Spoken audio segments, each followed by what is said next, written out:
Olá, pessoal. Eu sou Carla Italiano, uma das programadoras de longa-metragem do Festival Olhar de Cinema. Sejam bem-vindos. Começamos agora o debate do filme O Bom Cinema, que integra as exibições especiais do Olhar, dirigido por Eugênio Pupo, que está aqui conosco, e também estamos com a presença do montador Cédric Fanti. Pode corrigir a pronúncia do seu nome, se preferir.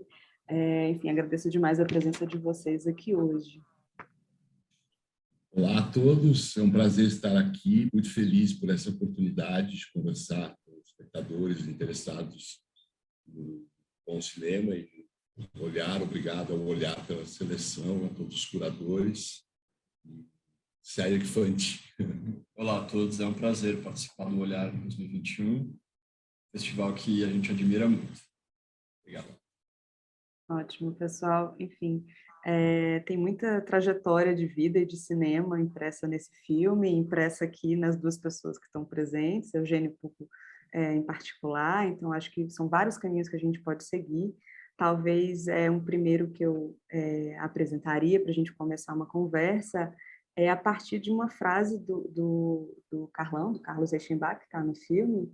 Ele fala de, enfim, quem passou pelo Maio de 68 é incapaz de trabalhar com certezas, só trabalha com dúvidas.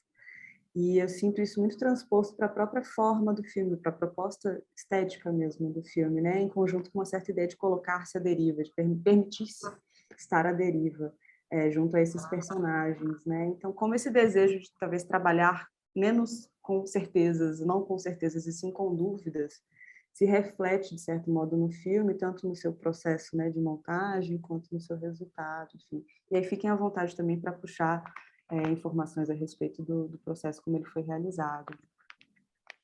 É legal, esse processo de dúvidas, né, é mais atual do que nunca, né?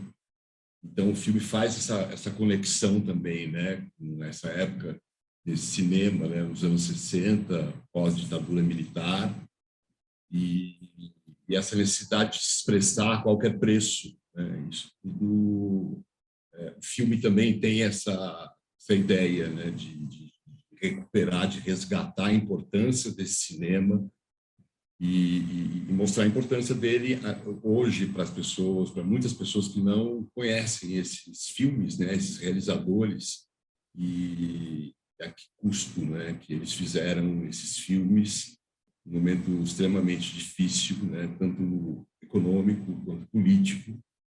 E para mim, particularmente, essa trajetória, ela remonta quando, em 1999, a Vera Haddad e eu fazíamos uma oficina de montagem com o Rogério Sganzella no Cine Sesc durante 4 dias. E todo o intervalo tinha um cafezinho, nós descíamos e ficávamos colados no Rogério Sganzella, conversando sobre cinema, né? Então, essas questões, né, todas as dificuldades que eles passaram nos anos 60, nos anos 70, enfim, né, era muito recorrente. E isso nos estimulou muito a querer fazer uma mostra de cinema marginal, sobretudo motivado pelo fato de termos ouvido falar nos filmes, mas poucos filmes a gente ter assistido. Então, em 2001, a gente conseguiu fazer uma mostra de cinema marginal no CCBB em São Paulo, e essa foi a grande oportunidade que a gente teve de não só assistir os filmes, mas também de conversar com os realizadores, e muitos deles não gostavam deste termo cinema marginal, que foi cunhado à época mais para prejudicar mesmo esses diretores, né? E hoje faz um outro sentido esse termo, né? Que mostra que era um cinema independente, né? Muito ousado, corajoso, né? Imagina, eu lembro do Bodansky contando quando eles foram gravar cenas do Hitler do Terceiro Mundo, com a câmera e com aquele monstro e no meio da cidade, com a polícia ali do lado, olhando, quer dizer, o mesmo Bang Bang do Donati, em Minas, O Bandido da Luz Vermelha, enfim, sem número de filmes que eles tiveram que ter uma atitude ali, né, muito corajosa, né, para sucumbir tudo isso. Então, não sei se eu respondi essa pergunta, até fiquei um pouco emocionado lembrando um pouco de tudo isso. Posso complementar? Claro. Eu complementaria dizendo, Carla, que para além dessa questão própria que está contida na fala do Carlão, o processo nosso de realização desse filme, ele teve diversas incertezas também. Então, ele é um projeto que se transformou muito ao longo do tempo. No início, logo quando a gente estava desenvolvendo ele no início, etc., ele era bastante focado na escola São Luís, que é onde o Carlão se formou, né, em primeiro lugar, e a partir daí desenvolveu toda a sua visão sobre cinema e começou a realizar filmes, etc. E aí a gente percebeu que a própria memória dessa escola, ela estava um pouco perdida, ela era muito difusa. A gente chegou a entrevistar muitos ex-alunos dessa escola que não se lembravam muito bem do que aconteceu, tinham informações desencontradas. Então, a partir dessa incerteza, dessa história difusa e perdida sobre essa escola, a gente acabou desenvolvendo uma narrativa instável mesmo, utilizando trechos dos filmes e usando o Carlão como esse fio condutor, né, para amarrar tudo, para contar a história, mas articulando essas cenas dos filmes, tendo em vista essa memória um pouco rarefeita dessa escola e desse início de realização e do surgimento do cinema paulista nos anos 60. Acho que tem um diálogo, sim, tanto com a incerteza, que também tem a ver com a própria essência da criação artística, assim, né? Uma questão da investigação, de você experimentar coisas e você ir descobrindo coisas no processo. Acho que tem a ver com o cinema que eles faziam e com os rumos que esse projeto tomou também. E era uma coisa muito curiosa, porque nós começamos a entrevistar esses ex-alunos, seja da primeira turma, né, em 65, o Weber, João Calegaro, o Rufino, Ana Carolina, e depois também alunos da segunda turma e de outras turmas posteriores, quase próximo do fechamento da escola, e as informações eram absolutamente contraditórias, assim, era muito difícil você remontar a história da escola, né? Então, por exemplo, teve momentos que a escola foi fechada 2 vezes, pessoas que disseram que não conseguiram receber o diploma, e outras que disseram que receberam, e que as aulas eram aulas sempre constantes, com professores, e outros diziam não, eram só palestrantes. Os próprios professores, né? Tinha gente que lembrava que teve aula com fulano, e outro falava, não, fulano nunca deu aula lá, no máximo ele deu uma passada lá num dia. Várias pessoas mencionaram o Jean-Claude, por exemplo, como palestrante. O Jean-Claude falou, não, eu não me lembro, eu fui uma vez ali encontrar o Padre Lopes e não me lembro, né? Então, enfim, num primeiro momento a gente falou, olha, não sei se vai dar para a gente conseguir fazer esse projeto. Quer dizer, claro que é natural no processo de pesquisa, sobretudo num documentário, você se deparar com essa série de controvérsias, etc. Mas isso nos estimulou muito, né? Então, por exemplo, nós procuramos a Cúria Metropolitana, procuramos a própria Escola São Luís, começamos a conhecer as pessoas que estavam envolvidas na administração da escola, dos jesuítas, etc. E a resposta que recebemos, olha, todo esse material foi jogado no lixo. Não nos interessa resgatar essa história, porque o Padre Lopes ele quis fundar essa escola e com muitos problemas, com muitas pessoas contra fazer naquele momento, né, pós o golpe militar, fazer uma escola de cinema que, pela sua essência, pela sua natureza, é questionadora e rebelde, né, no certo sentido. Então, enfim, conseguimos aos poucos ir remontando esse quebra-cabeça até que na Cinemateca Brasileira ainda com a Cinemateca aberta, mas com muita dificuldade, nós conseguimos achar alguns documentos em um encontro que teve em Brasília, organizado pelo padre Edmar Massotti, que é o fundador da primeira escola de cinema do Brasil, né, a UCMG, em 62, no fim de 62, em que eles falavam da importância dos cineclubes e das escolas. E o padre Lopes estava presente e falava da escola da ESC, né, Escola Superior de Cinema São Luís. Então, esse documento, que foi ali datilografado, o resultado desse encontro, foi o primeiro documento que nós encontramos que, de fato, a escola foi fundada. Claro que você tinha ali depoimentos de um sem número de realizadores que falavam, eu frequentei a escola, e íamos para o Riviera, íamos para o Belas Artes, para a Cinemateca, nos encontrávamos ali, etc. Mas não tinha um documento, assim, documentos, né, que comprovassem isso. E aos poucos fomos achando lista de presença, cartazetes feitos à época. E, então, isso também nos ajudou bastante, porque é importante, né? Você faz uma pesquisa, você quer ter uma segurança, né? Sobretudo das datas, quem esteve, quem era o corpo docente, quem era o corpo discente, etc. Então, no primeiro momento, a gente teve bastante dificuldade, demoramos anos para conseguir. E este projeto que me foi, de certo modo, incumbido pelo Carlos Reichenbach, nós éramos muito próximos, ele vinha bastante aqui na produtora, nós nos encontrávamos bastante, tínhamos, inclusive antes dele falecer, um projeto juntos, mas ele falava, você vai fazer esse documentário. E me contava coisas, né? E me contava muitas coisas, e algumas delas eu gravei, mas muitas coisas que ele me contava não batiam com as coisas que o Hébert contava e que outras pessoas contavam, né?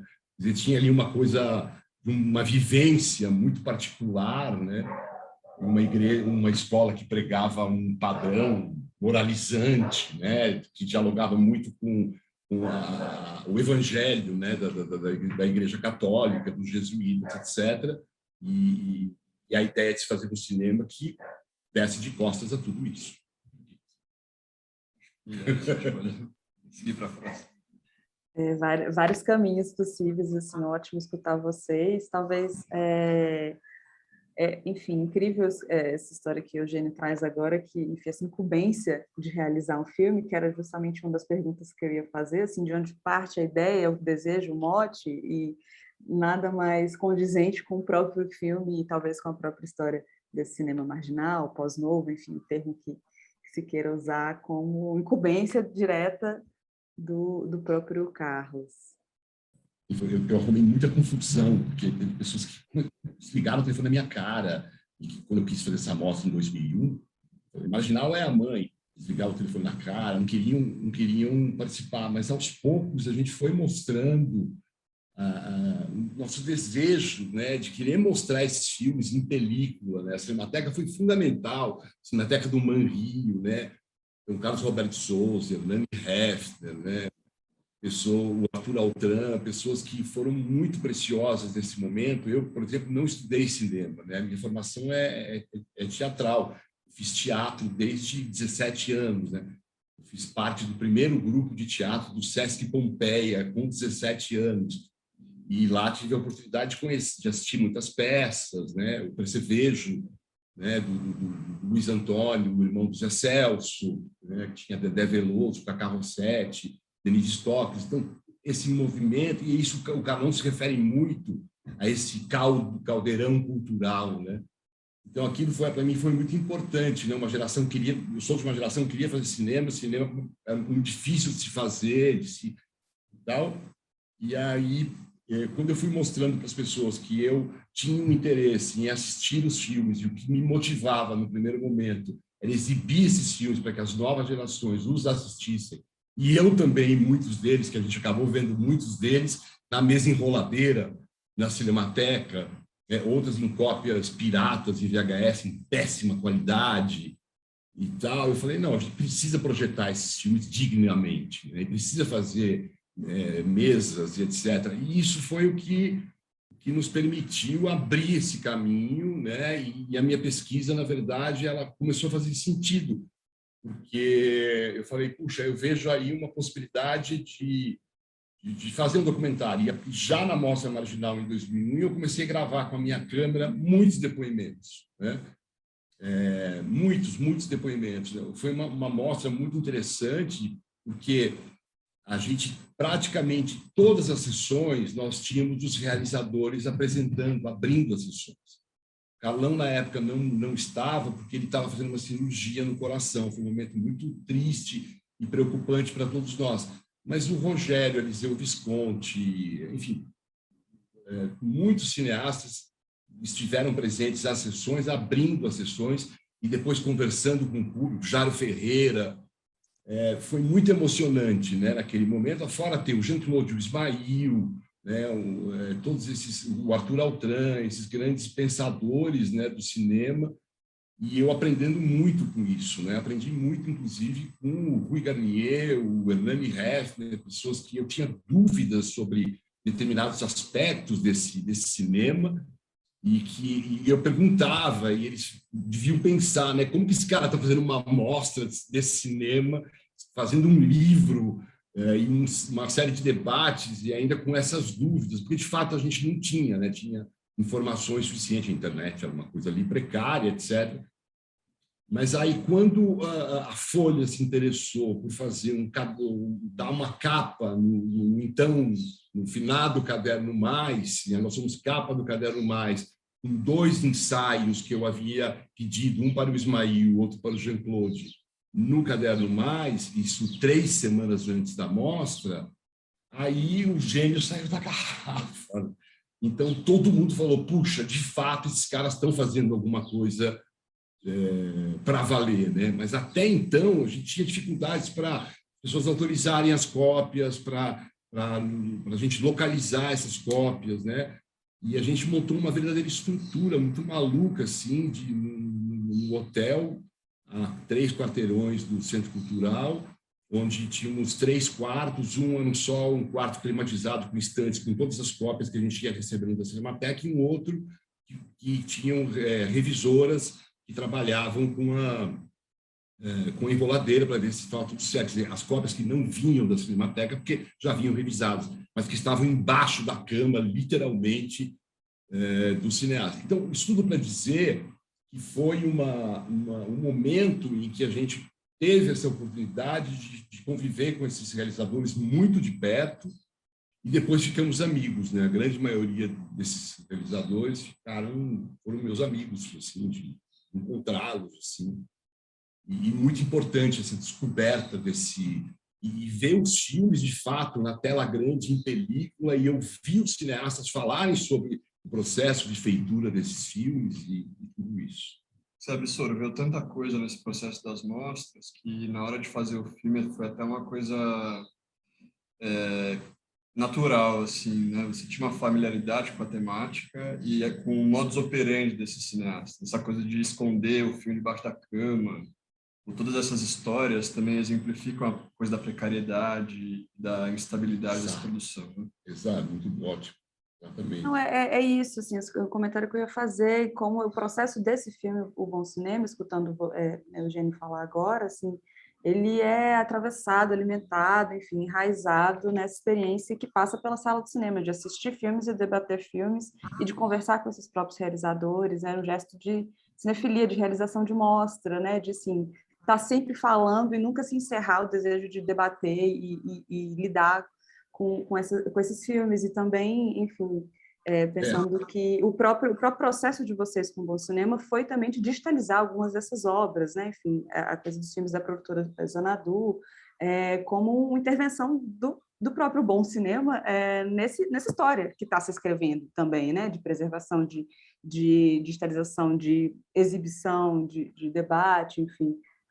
O filme ele carrega consigo no seu processo mais do que exatamente aquilo que a gente está vendo em tela, né? Enfim. E o filme, o Bom Cinema, né? Desde o começo a gente, enfim, o projeto foi mudando ali bastante, mas a gente precisava muito desses 2 primeiros longas do Carlão, que não tinham cópia, né?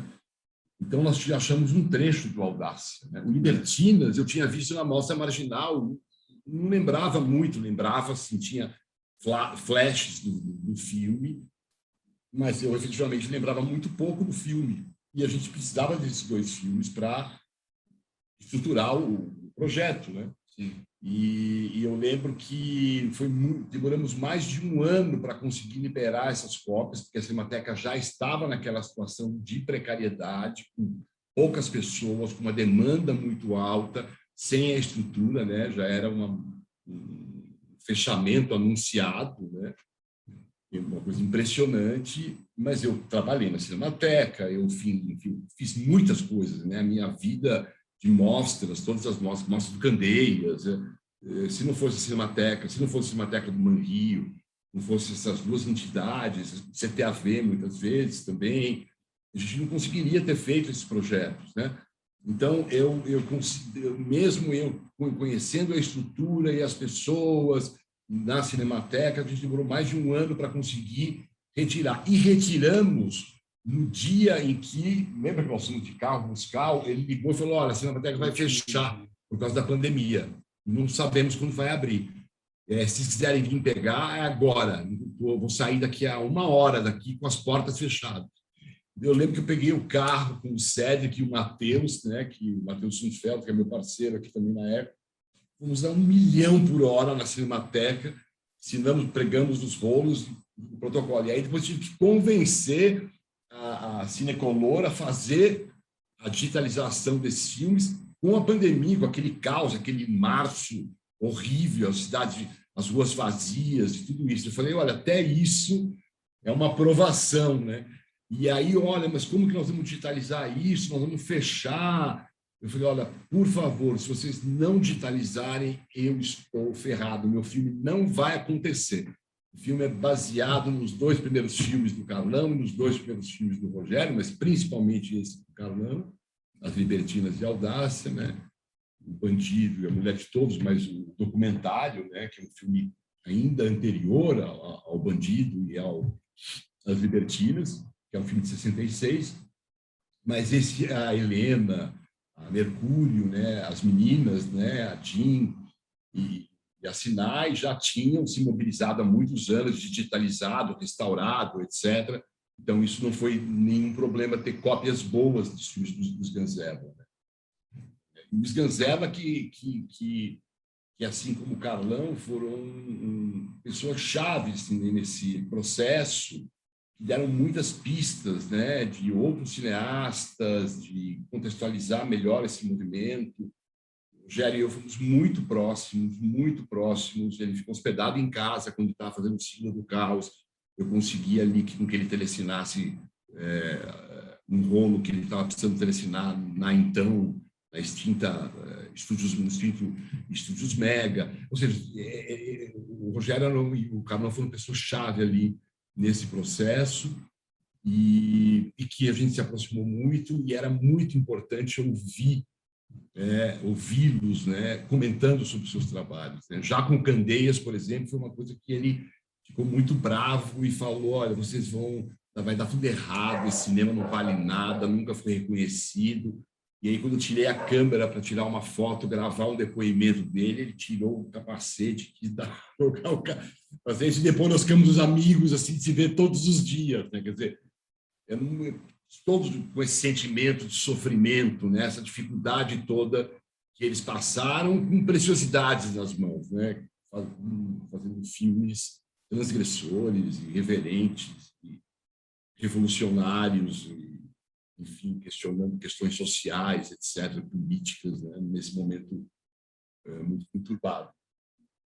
E acho que tem um outro material também que traz um valor para o filme, que são os filmes em Super 8, né? Que também foi uma outra saga para conseguir digitalizar esses filmes e que é um material super raro, assim, inédito, dos filmes dos ex-alunos da Escola São Luís, né? Que foram realizados na época. Então tem ali o entregador de panfletos, a costureira, um desenho animado que aparece ali no Bom Cinema também. Enfim, isso daí foi uma outra saga, né? Mandaram digitalizar nos Estados Unidos, porque aqui não tinha o equipamento necessário, etc. Então, Que aqui tem Super 8, você tem o que o Gandhi chamava de pareidotop, né? Você projeta o filme numa telinha ou na parede e grava com uma câmera de vídeo.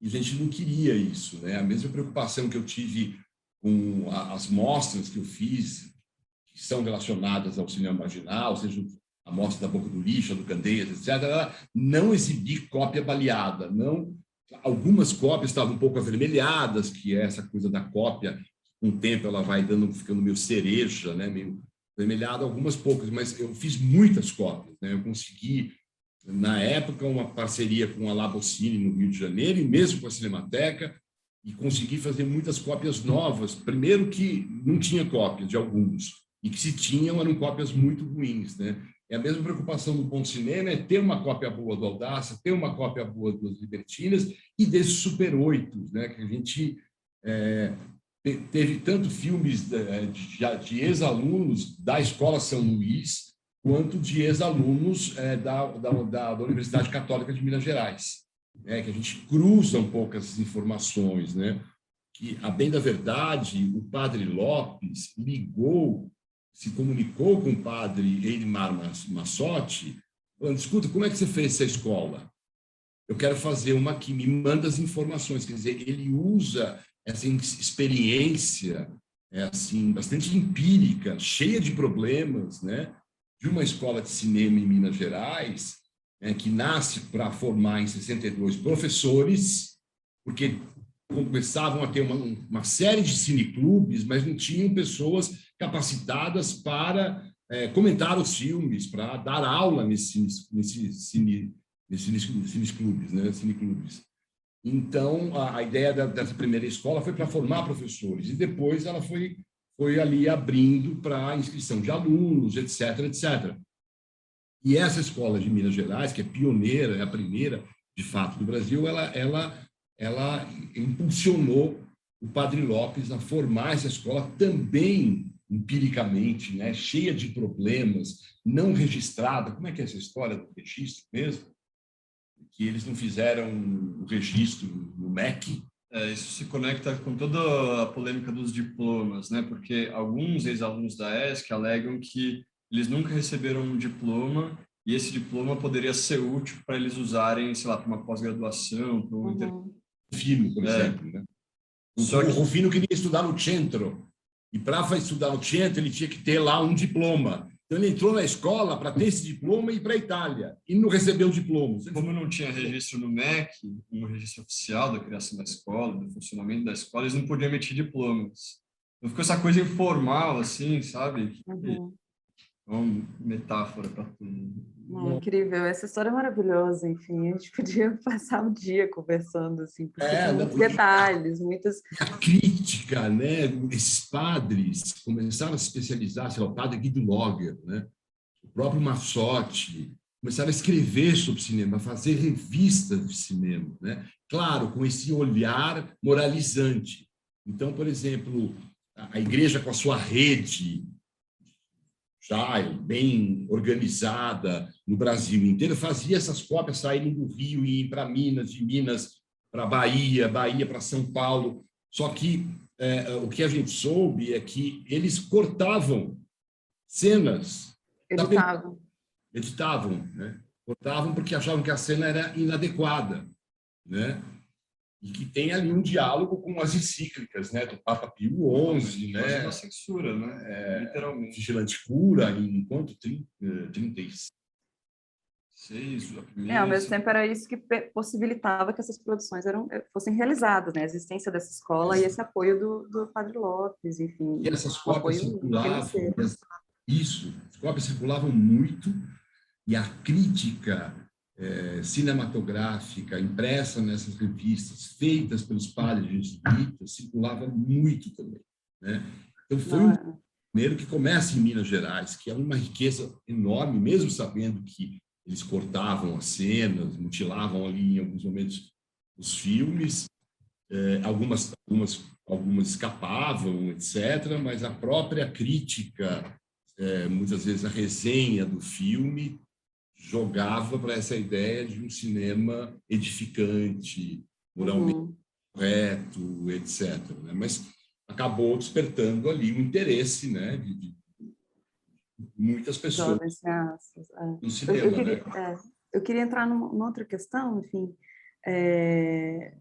essa história é muito Brasil, em vários sentidos, assim, então, acho que talvez entrar em uma questão mais dos gestos de vocês na realização do filme, no sentido da montagem, né, filme de montagem, assim, e é esse gesto que deixa o material falar, né, que escuta esse material e, ao mesmo tempo, vai provocando choques, intervenções, aproximações entre materiais, a princípio, imprevisíveis, inusitados, enfim, que, de certo modo, recusam uma condução pela palavra, estritamente, né? Salvo, é claro, tem os momentos de entrevista, tem esse certo desejo de estruturação pela entrevista do Carlão, mas não é pela palavra, né? Pela essa dedicação ao material mesmo, e às imagens. Força do material, o material que foi dando para a gente a montagem, né? E que se permite também convocar outros contextos, enfim, não ficar exatamente circunscrita a essa história específica da escola São Luís, mas convocar materiais de contextos, fontes, enfim, texturas muito diversas, assim, tem uma liberdade muito grande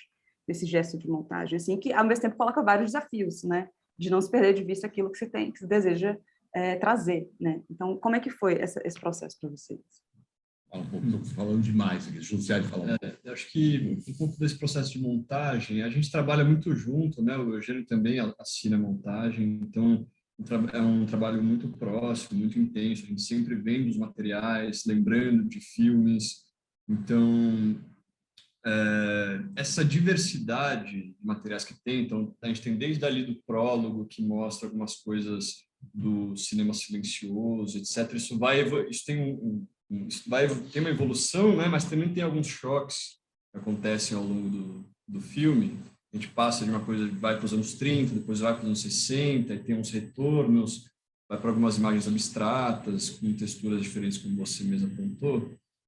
A gente tinha uma preocupação muito grande desde o início, a gente tem uma identificação estética nesse sentido, de não ser didático em nenhum momento. Assim. A gente não quer contar essa história explicando exatamente o que aconteceu em qual data, quem que esteve em tal lugar e conversou com fulano, etc.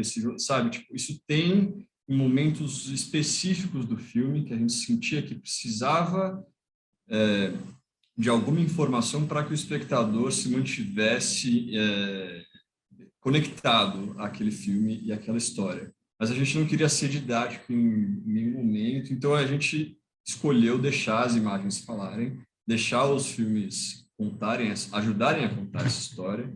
Então, por isso, a gente escolhe alguns trechos relativamente longos de alguns filmes também. Que é fundamental, né? Fundamental. Só que a gente tinha alguns critérios. Então, por exemplo, a gente gostaria sempre, na grande parte dos momentos ali, de evocar essa estratégia da deambulação, por exemplo, que o cinema marginal utiliza muito, né? Esses personagens que vagam pela cidade, vagueiam pela cidade, que estão sempre circulando, a deriva, conversando, trocando ideia e criando algum conflito ali, ou entre personagens, ou com a questões sociais, cidade, políticas, né? Exato, trazendo questões durante a sua trajetória. Então, a montagem do filme tem um pouco essa estratégia também, do tipo, a gente colocava questões ali no início, mas que elas podem se resolver só no final do filme. Então, essa trajetória da duração do filme como essa deambulação também, entre aspas.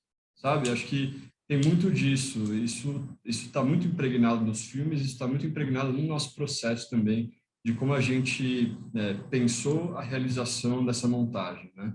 Como que a gente torna o filme interessante, mas não didático, exatamente. E como que a gente traz essas informações, só que elas vão sendo completadas nesse percurso do filme. Então, mais ou menos isso assim que eu posso te falar de início. Não, pode falar. Não, sentir também, a gente monta algumas sequências e assiste, reassiste, já está bom, vamos assistir o filme inteiro o corte, né, em pé que ele está. E aí vai tentando entender assim a própria força do material, né? O quão orgânico essas articulações, essas relações que a gente vai construindo, elas funcionam e não caem nessa cilada, né? E não precisa ter alguém falando, ou seja, resumindo, é isso que é o movimento, é isso que trata desse momento, né? Então, é um trabalho mais trabalhoso e exige uma atenção e um tempo ali redobrado para se alcançar esse objetivo, né? E o material, ele tem mostrar a força do material, ele se impor e a partir dele fazer essas articulações todas. E, além disso, muitos materiais foram sendo descobertos ao longo da montagem. Então, muitas vezes a gente tinha lá uma sequência toda montada e aí aparecia um filme que a gente não estava no nosso radar, só que tinha uma cena incrível, etc. E aí, tipo, metade do filme mudava completamente. Assim. Então, acho que isso também esse processo no qual as descobertas acontecem o tempo todo também influencia a cara que o filme teve, o resultado final, assim, sabe? Então, aí além desse critério do didatismo e da completude das informações ao longo da duração do filme, tinha também a valorização da imagem sintética, ou seja, a imagem que consegue trazer várias camadas de significação por si própria. Então, a gente tem ali, por exemplo, o balcão, né? Aquele registro daquela peça teatral do balcão. Do Genet, que foi dirigido pelo Vítor Garcia, produzido pela Ruth Escobar. Ela traz muitas camadas ali. Então, tem toda a questão da crítica à religião, que é o nível mais básico, digamos, da encenação daquela peça. E aí tem o registro... Faz uma crítica à igreja, né? Uma crítica à igreja. Tem o registro daquele filme que foi feito pelo Jorge Bodansky. Com o Agrippino. Dirigido pelo Agrippino, que é esse diretor vinculado à Boca do Lixo, ao cinema marginal, etc. Né, que realizou o Hitler Terceiro Mundo, etc. E aí tem toda essa efervescência cultural no qual o balcão está inserido e que o Carlão se preocupa em ressaltar no filme, de que o cinema que eles faziam é muito resultado dessa combinação de vários elementos culturais que estavam se fundindo ali naquele momento, que eles estavam tentando trazer, dar uma visibilidade para aquilo também. Enfim, e todo aquele formato daquele filme, aquele Jesus, aquela figura sendo içada, e aquela câmera instável também, filmando de cima, e em cima do palco, etc. Enfim, acho que é um pouco isso, assim, a busca pelas imagens sintéticas que tragam essas várias camadas de significação, que possam trazer um pouco sensorialmente também, né? Como esses cineastas estavam enxergando esse momento de muita efervescência cultural. E nós ficamos ali mais de um ano montando esse filme. Né? Ficamos 13 meses montando o filme. E aqui na produtora, assim como a gente, a rigor, faz documentários, e agora a gente tem projetos a médio prazo de ficção, e temos alguns documentários ainda que estamos atualmente fazendo, né? Então, a gente tem um domínio dessa ideia de trabalhar com material de arquivos que chama-se filme de montagem, né? Filme de arquivo, e isso nos deixa absolutamente enlouquecidos. Assim, eu coloco todos da produtora ficam pesquisando. Então, eu tenho aqui na ECO a gente trabalha muito com desde o estagiário, a estagiária, a assistente de produção, o produtor, e todo mundo vivencia o processo, a gente mostra os cortes, pede a opinião deles, e tem uma troca muito grande, né? Isso nos estimula muito a procurar e a pesquisar mais e conversar mais, e tudo isso, né? Tem uma coisa muito interessante também desse projeto, que foram as entrevistas, né? Eu costumo dizer o seguinte, que quando eu começo a fazer um projeto, eu vou gravar entrevistas, eu já tenho um pouco essa coisa, eu não tenho... Para mim, o fato de eu ter feito uma entrevista com alguém não necessariamente essa entrevista vai entrar no filme, né? Então, é uma entrevista que também faz parte desse processo de pesquisa. Nós entrevistamos muitas pessoas, né? E não usamos praticamente nenhuma entrevista. A ponto de que esse projeto, a gente tinha antes uma ideia de abarcar o mundo, né? Queria falar um pouco de outras experiências formativas de cinema, como a UNB, a ECA, o Seminário de Cinema do MASP. Chegou uma hora que a gente falou, olha, para chegar ao cinema marginal, vai fugir muito, não faz sentido. Isso logo de cara a gente percebeu. Só que aí, nesse processo de pesquisa, a gente já tinha muita informação de tudo isso, muita. E nas entrevistas que nós fizemos, que foram pelo menos 15 entrevistas, né? E aí a gente resolveu fazer um filme novo, e que é um filme que está pronto, está fazendo mixagem agora no SASO, nesse momento, que chama Confissões de um Cinema em Formação, e que trata que incrível. dessas experiências pioneiras de formação de cinema no Brasil, do Seminário do Cinema do MASP, também da Universidade Católica, da Escola São Luís, da UNB e da Escola de Comunicações e Artes da USP, né, com trechos de filmes, primeiros filmes feitos nessas escolas, com esses depoimentos e tal. Então, a gente tem agora um filme que, digamos que é um filme irmão, né, complementar ao bom cinema, que é uma outra linguagem,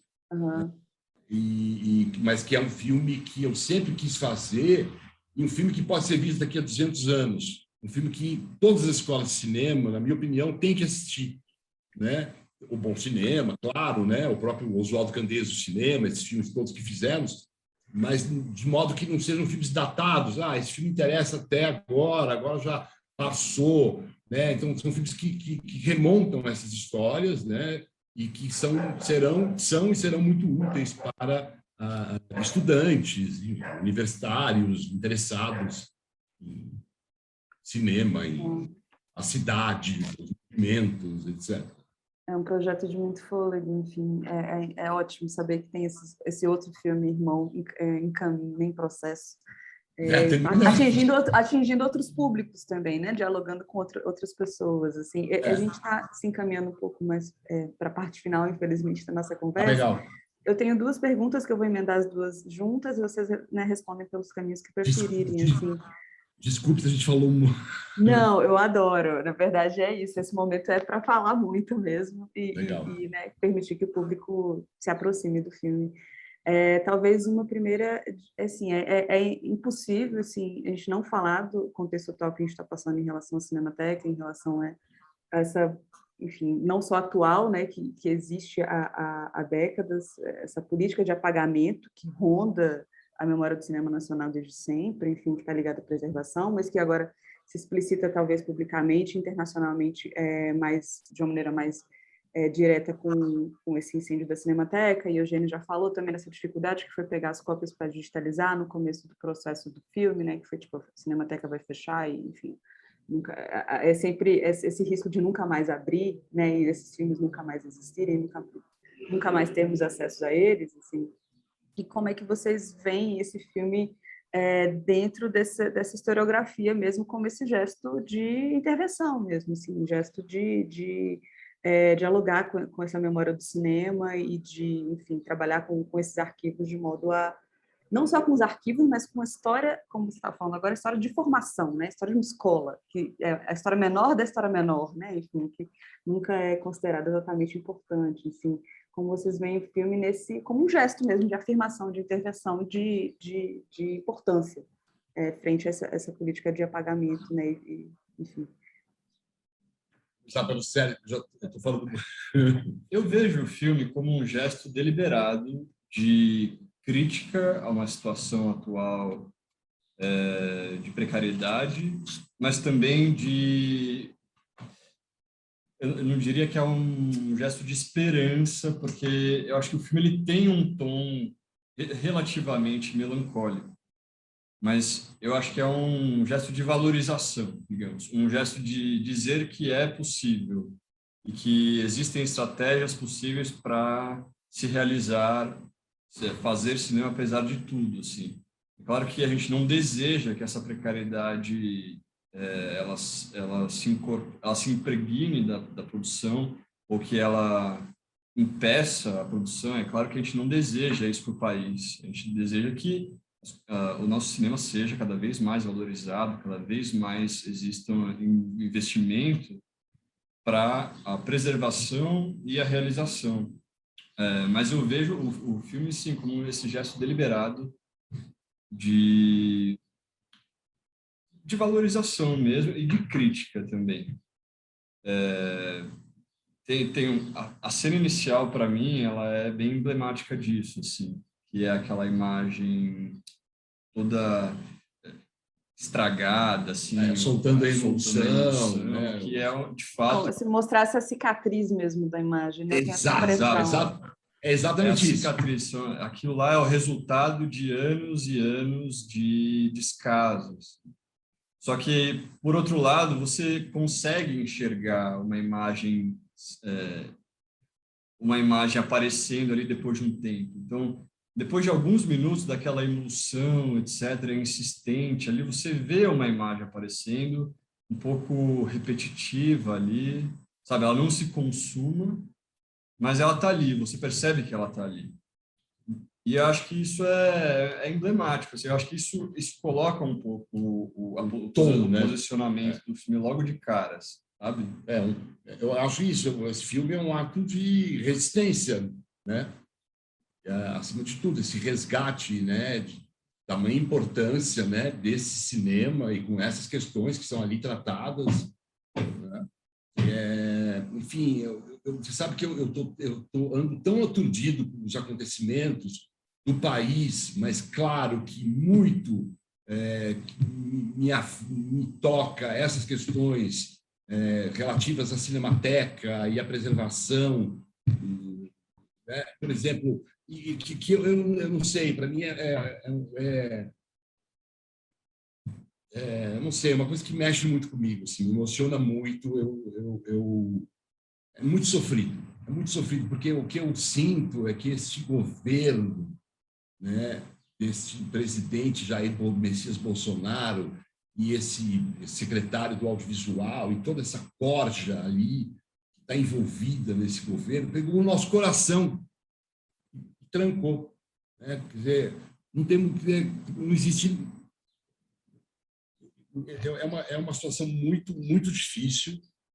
E não só isso, né? A gente faz um festival assim como vocês, e a Mostra Cinema de Gostoso, a gente tem percebido, né, que a produção diminuiu muito, apesar de você ter uma produção independente, né, que dialoga até com o cinema marginal, irreverente, de baixo orçamento, sendo feita e tudo, mas não há como negar que a produção ela está minguando, né, e cada vez mais, né? Quer dizer, tem uma dificuldade muito grande em se produzir, em se ter os apoios necessários para essa produção. E é claro que isso também faz com que os realizadores tenham que se reinventar, tenham que se entender que a gente tem que buscar apoios fora do país, ou, enfim, com outras entidades, buscar novos patrocinadores, apoiadores, né, através de algum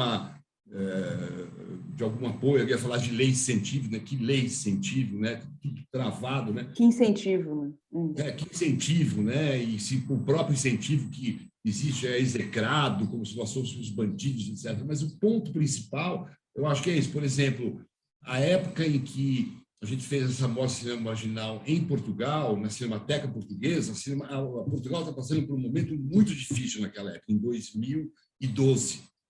E a Cinemateca, estavam pensando em fechar a Cinemateca Portuguesa. E nós corremos, né? Eu falei com, na época, o então diretor executivo, Carlos Magalhães, e a Patrícia de Filipe, e falaram: a gente tem que fazer alguma coisa. E o melhor cinema para a gente levar é esse cinema de resistência, que é o cinema marginal. E imediatamente começamos a elaborar um projeto, eu tinha ido a Portugal, falado lá com o diretor da Cinemateca, eu falei: eu quero fazer essa mostra aqui, nós não temos recurso nenhum, e conseguimos levar uma mostra de, se não me engano, 53 filmes em película, com muitas cópias novas, na época feita na Cinemateca Brasileira, esqueci o nome da finalizadora, na própria Cinemateca, foram feitas cópias e depois digitalizadas. Fizemos uma nova edição do livro catálogo, com uma nova curadoria que eu fiz, etc. E a mostra ficou ali 2 meses e meio, foi prorrogada, foi muito sucesso. Mandamos mais de 1.000 exemplares do livro para eles poderem comercializar, e aquilo, de certa forma, deu um sentido, né, para aquele momento, para a Cinemateca Portuguesa, que eles queriam fechar as portas, né? E aqui, então, você vê que beleza, né? Então, esses filmes passando naquela sala linda da Cinemateca Portuguesa, um público prestigiando a mostra, prestigiando a Cinemateca, que é o trabalho incrível que a Cinemateca faz e que a Cinemateca Brasileira fez. A gente cruzou ali o Atlântico para fazer esse intercâmbio, né? Isso, para mim, é a lembrança que eu tenho da Cinemateca, que a partir de então, quando... só aos poucos a Cinemateca foi degringolando e até ao ponto que chegamos. Ou seja, eles pegaram o nosso coração e tiraram, e colocaram numa caixa inacessível, e que ninguém consegue acessar agora mesmo, depois desse incêndio, desse segundo incêndio, dessa tragédia, de todos esses funcionários que estão à deriva, que ainda não receberam salários atrasados, e todo esse material que precisa de uma manutenção constante, né, de um olhar desses materiais. Por exemplo, uma coisa muito importante, quando eu fui fazer a mostra da Boca do Lixo, ainda naquela época você tinha colecionadores, né, o Vituso, pessoas de idade, que tinham assim mais de 3.000 títulos nas suas prateleiras, né? Tinha um cara Samuel, que não era bem um colecionador, era um mercador de cópias, mas, por exemplo, sei lá, filmes, Terapia do Sexo, Dor de Fraga, eu só consegui passar na coisa porque a Cinemateca tinha 3 rolos do filme, mas não tinha o rolo 1 e o rolo 4. Eu consegui esse rolo, nós contratipamos e fizemos um rolo novo. E vários filmes que eu exibi não tinham cópia na Cinemateca. E a pior notícia é que eu tinha um dossiê que dizia que muitos desses filmes da Boca não tinham cópias. E os negativos estavam, alguns, negativo 2 de som, negativo 3 e 4 de imagem, em avançado estágio de deterioração. Isso é um exemplo, um cinema da Boca do Lixo, que hoje, provavelmente, a gente não consegue mais assistir. Acessar, sim. Enfim, a gente vai precisar... Eu só vou complementar uma última coisinha, bem rápido, porque eu acho que tem esse aspecto, sim, da resistência, etc. O Eugênio citou a questão da reinvenção, que eu acho importantíssimo, fundamental para o filme, e eu apontaria também a forma como esse cinema questionou o próprio cinema. Então, ele tinha esse motor que existia uma situação política absurda, só que ele também surgiu de um questionamento sobre o próprio cinema. O Carlão coloca isso claramente, que eles resolveram fazer filmes que iam contra um caminho que o cinema novo estava tomando na época, sabe? Então, eu acho que você também desenvolver essa postura crítica sobre a própria produção, eu acho que é muito importante. Assim, isso tem que estar combinado com esse gesto de resistência, você sempre questionar a própria produção do seu país, etc., e você tentar se reinventar para desenvolver uma coisa nova. E fora Bolsonaro, e vá para o diabo que te carrega.